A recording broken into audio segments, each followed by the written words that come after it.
তো আপনি আপনার যেকোনো নরমাল ছবি থেকে এই ধরনের ছবি তৈরি করে নিতে পারেন মাত্র একটি ফর্ম পেস্ট করার মাধ্যমে।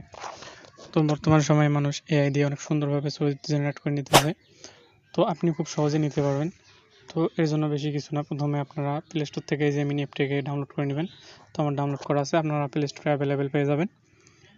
তো তারপর কী করবেন, জেমিনি অ্যাপ, তো এখান থেকে আমরা জেমিনি অ্যাপটাকে ওপেন করে নেব। তো জেমিনি অ্যাপটা ওপেন করার পর এরকম একটা ইন্টারফেস চলে আসবে। তো এখান থেকে ক্রিয়েট ইমেজে ক্লিক করব, করার পর এখান থেকে প্লাস চিহ্নে ক্লিক করব। আমরা প্লাস চিহ্নে ক্লিক করার পর গ্যালারিতে ক্লিক করে আমাদের যেই ছবিটা ভালো মতো বোঝা যায় সেই ছবিটা আমরা নিয়ে নিব। তো ছবিটা নিয়ে নেওয়ার পর আমরা এখান থেকে একটা ফর্ম পেস্ট করে দেবো। তো এই ফর্মটা আমার আগে থেকে কপি করা আছে। তো এই ফর্মটা আপনারা কই পাবেন, এই ফর্মটা আপনারা আমার টেলিগ্রাম চ্যানেলে পেয়ে যাবেন। তো আমার টেলিগ্রাম চ্যানেলের লিঙ্ক কমেন্ট বক্স বা ডেসক্রিপশনে পেয়ে যাবেন, অথবা আমার আইডি বায়োতে দেওয়া আছে, আপনারা ওইখান থেকে জয়েন হয়ে নেবেন। জয়েন হওয়ার পর এইটা কপি করে এসে এখানে শুধু পেস্ট করে দেবেন। দেওয়ার পর আমরা এটাকে জেমিনিকে সেন্ড করে দেবো। তো সেন্ড করে দেওয়ার কিছুক্ষণের মধ্যে জেমিনি আমাদেরকে রেজাল্টটা দিয়ে দিবে। তো আমাদের ছবিটা জেনারেট করে দিয়েছে জেমিনি। তো আমরা কি করব, এখান থেকে এখন ছবিটাকে ডাউনলোড করে নিব। তো এটা আমরা যে কোনো জায়গায় এখন ব্যবহার করতে পারবো।